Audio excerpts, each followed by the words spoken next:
Hello and welcome to another video on the Wormpost channel.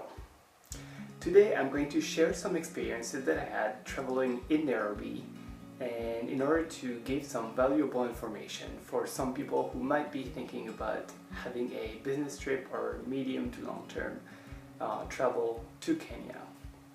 Thank you for watching and let's get started. So in this video I'm mostly going to look at what you could expect from the point of view of someone who travels to Kenya from the West. And this is not going to be a review of some of the tourist opportunity or tourism opportunity that you may find in Kenya and in Nairobi, but rather you can expect to find out some information about some of the opportunities for either some market research or just academic research.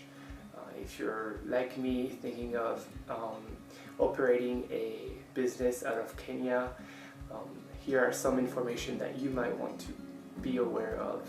The first thing that you will encounter in your trip to Kenya is landing in the airport. If you like me, you chose to land in Jomo Kenyatta International Airport in Nairobi, which I believe is the biggest airport in Kenya. So it is a medium to large scale airport and is really well organized, I thought. There's free Wi-Fi throughout the airport, and there's no congestions that I could notice. You can find pretty much any of the services that you would expect from an airport. I thought the customs were also well organized and well managed. One thing that you need to be aware of is that there is a possibility to prepay and pre-order your visa online. You can do that 7 days prior to your departure to Kenya. If you don't do that, you'll have to do it at the customs and provide the necessary documentation at the customs. It will be a bit cheaper, but it is a lengthy process. So if you have the time to look into getting your visa prior to your stay in Kenya, you should really do that. So the first thing that you will notice getting out of the airport is essentially what Nairobi feels like. And to me, what Nairobi felt like at first was a really bustling city. Lots of constructions, lots of people in the streets, and you can tell that the economy there is doing well just by seeing a lot of development in the city. I don't know if you've traveled a lot, but oftentimes you can tell how active a city is just by observing what's going on in the street. And Nairobi really feels like a really active city. One thing that you need to be aware of though is that getting out of the airport into where you will probably stay or have meetings, which is the tourist districts and the business districts, you will need between an hour to an hour and a half, maybe even 2 hours to get to your destination, because the traffic there is crazy, and that's something that a lot of Kenyans complain about. So in order to plan in regards to time management, you should really take that into account. The next thing that I want to discuss is in regards to accommodations and essentially where to sleep. So the way I see it, there's 3 options for you in Nairobi, ranked from what I think is the best to what I think is not the most optimal. I would start with Airbnb. So the adoption rate of new technologies in Nairobi is just fascinating. And I find it in many ways to be better than in the West. At least that's my experience. And Airbnb is just a great platform in Nairobi. You will find some really good value apartments in good locations at good prices. Your second option is to stay at a hotel. And hotels will generally be more expensive than Airbnbs, but you will also have access to other services that you might not have through your host for Airbnb. If you're there for tourism, for example, I would advise you to stay at a hotel because they will know how to connect you to the tourism industry and the services within that industry. Your third option is to stay at a hostel, and to be honest, I would not recommend that because generally, from what I've heard, you don't really know what you're getting when you stay at a hostel. So yeah, Airbnb or hotels, if you have the budget for that, that's my advice. Now let's talk about transportation. For short travels or short distance trips, there's always the option of walking. And walking in Nairobi, I thought was really interesting. And honestly, that was my preferred way of doing short distances, just because I felt like I could learn a lot from being in the streets of Nairobi. So if you're in a business district or in a touristy district, I guess I would really encourage you to just take a walk instead of always trying to get into a motorized vehicle. Otherwise, for medium to long distances trips and in neighborhoods that you may not be familiar with, you have, I guess, 4 options. Again, ranked from what I think is the best to what I think you should avoid. First one is Uber. Just like Airbnb, the adoption rate of Uber is pretty amazing. And by doing Uber, you will get the best prices and the most reliable drivers to get you to where you want to be. Second option is a regular taxi or cab. But just be aware that in a regular cab, you will be overcharged, so you will have to negotiate your price.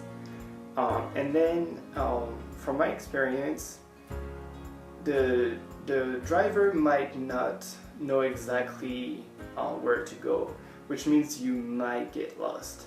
And the reason for that is that usually you're the one letting your driver know where to go. But if you're not familiar with Nairobi, that the directions will be harder to give. And Uber drivers, in comparison, have their app open and it's pinpoint where they need to go. So you don't have many issues with Uber drivers getting lost. So that was first Uber, second taxis. Third option is to take a matatu. The matatu is really how locals get around. And generally you just pay a 50 shilling fare. You get into a matatu, which is essentially a minivan, and it will take you along its route. The one thing that's good about this is that it's cheap. The one issue, however, is that you need to understand the matatu routes. And that's not given to anybody, especially if you're not there. I mean, if you're there for tourism. But that's how Kenyans get around, and that's something that is therefore interesting. The last option is to take one of the motorbike taxis, the piki-pikis. And that one I would not advise, just because you have the same issues as with the taxi drivers, which is that you may get overcharged and your driver might get lost. But also there's some safety issues involved with this. So it is an option, just generally try to avoid it if you have the option to avoid it. Okay, so the next thing that we can talk about, and that's something that people often are curious about when traveling to a new country, is in regards to the food situation.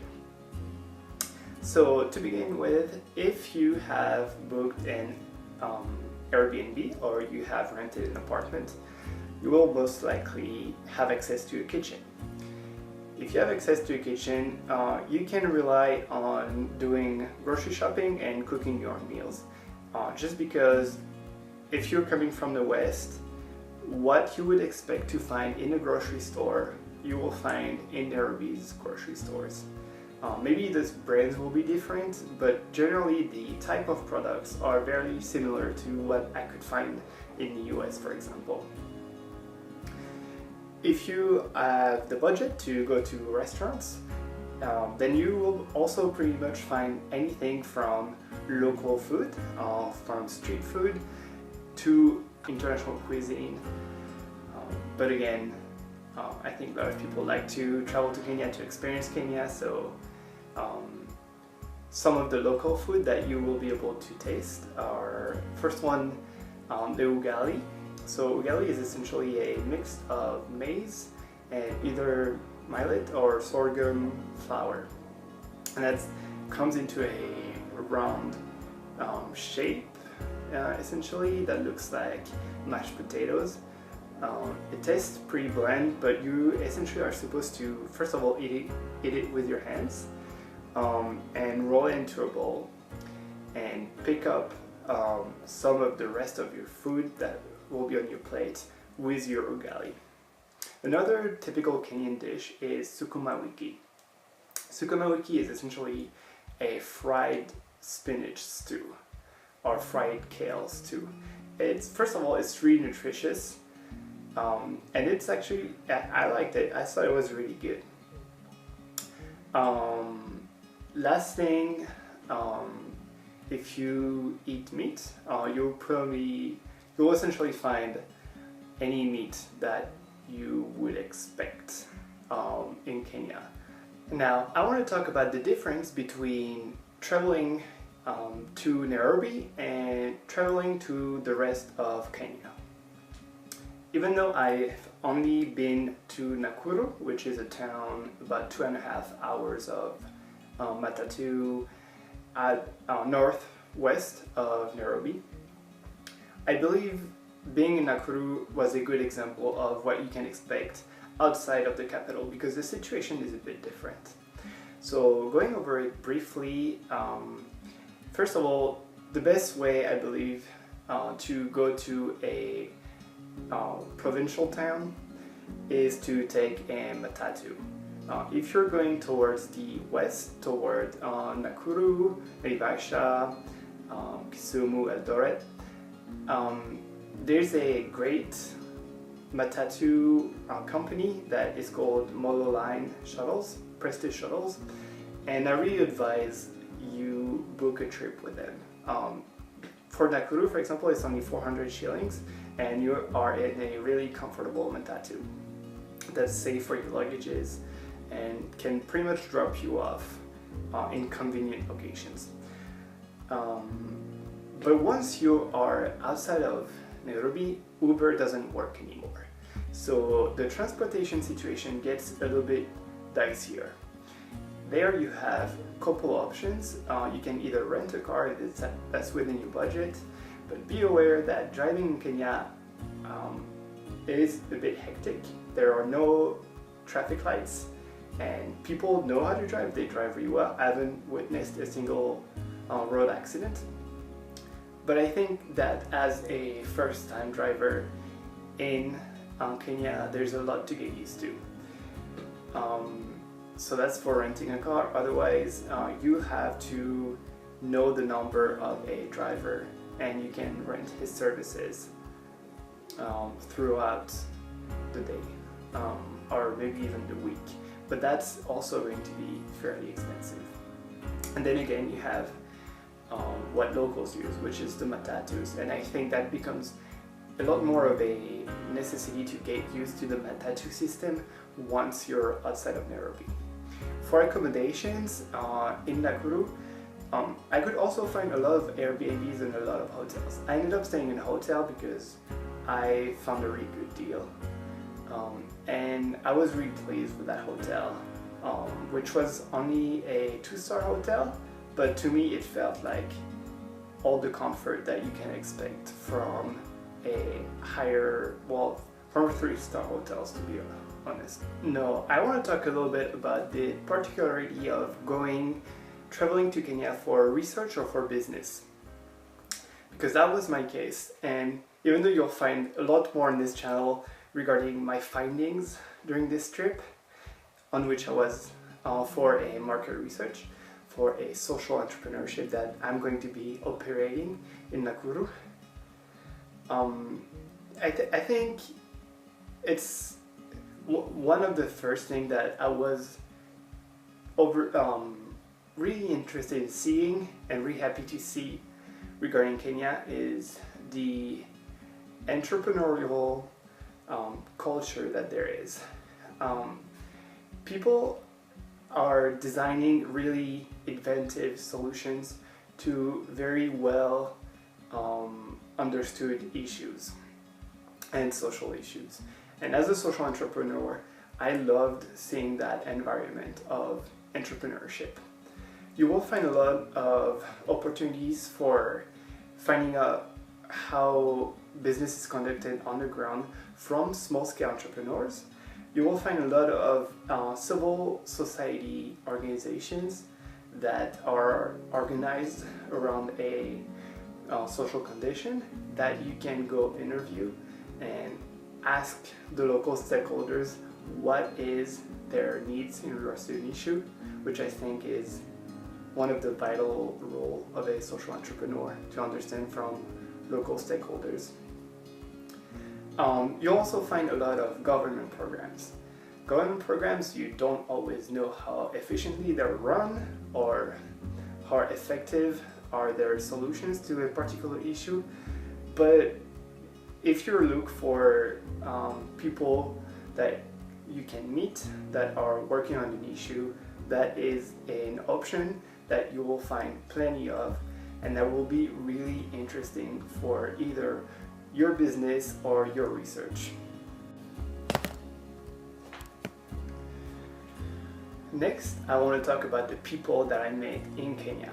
And it's hard to make a general statement about the people of a country when you meet such a few sample, but at least that will be my experience. And to begin with, I found that Kenyans are extremely friendly and extremely interested in learning about your story, provided that you are also interested in learning about their story.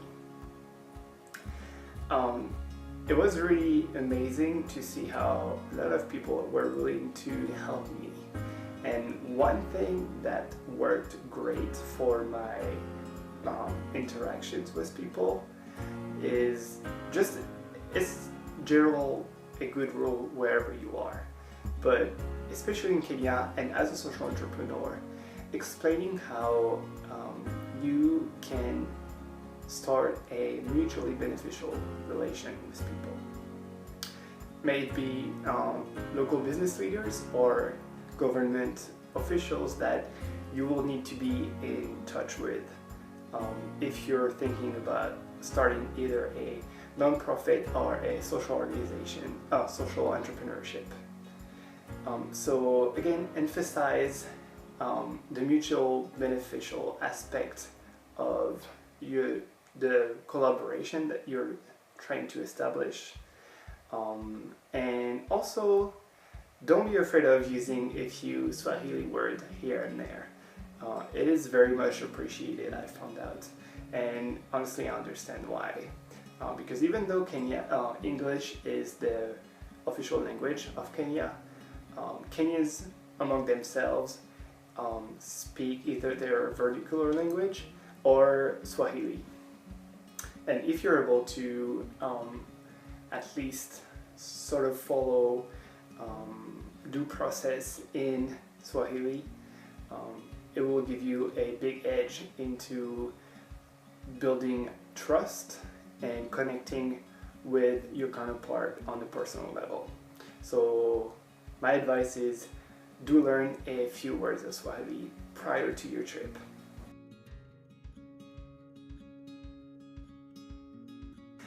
The last thing that I want to mention in this video and to conclude the video is some of the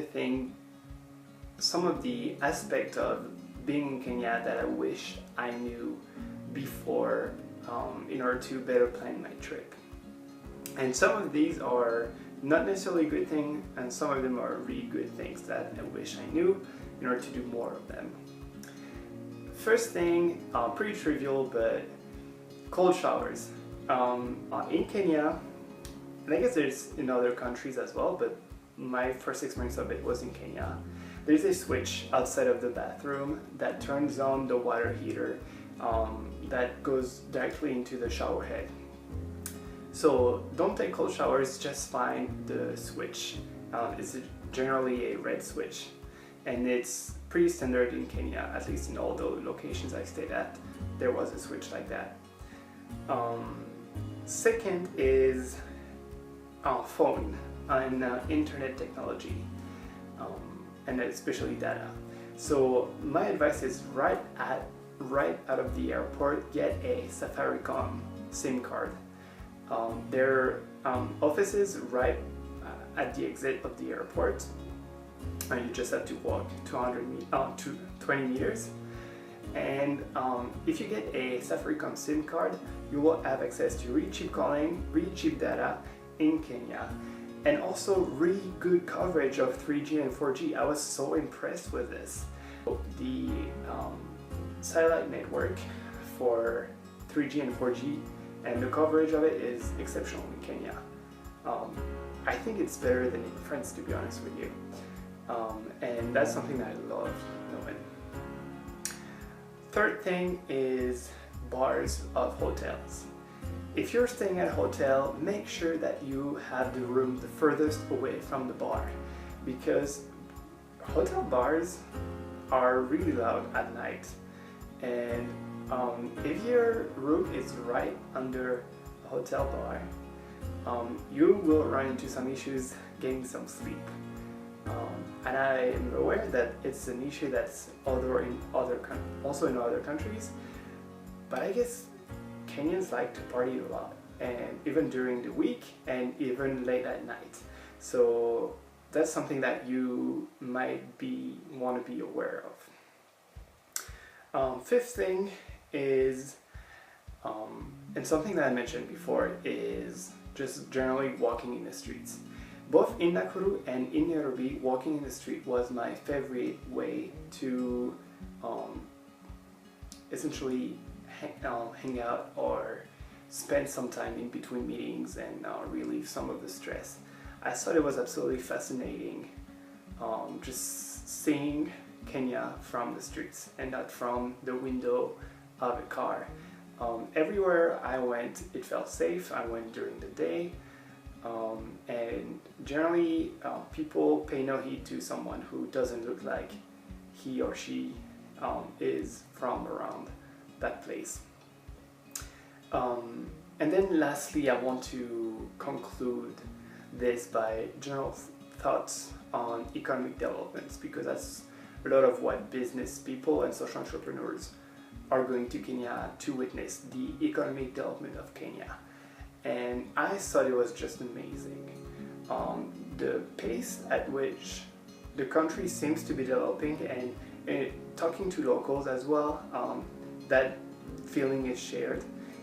It felt like there's great things happening in Kenya. There's also great issues. Let's not lie about that. But generally, a lot of people are creating opportunities. And there's many opportunities in Kenya. A lot of people are describing it as a frontier market. I think it was never truer than now.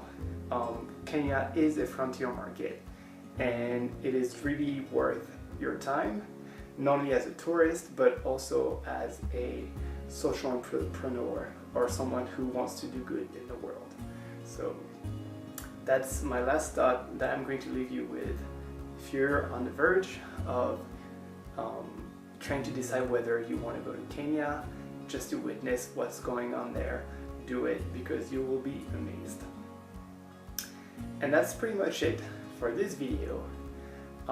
You can stay tuned to the channel, in which I'm going to describe more about what I did there and the findings of my market research. I'm going to talk about how I finalized the business plan for my social enterprise, and generally what is the general environment for Kenyan farmers, what are their issues, and what solutions can Warm Post bring to them.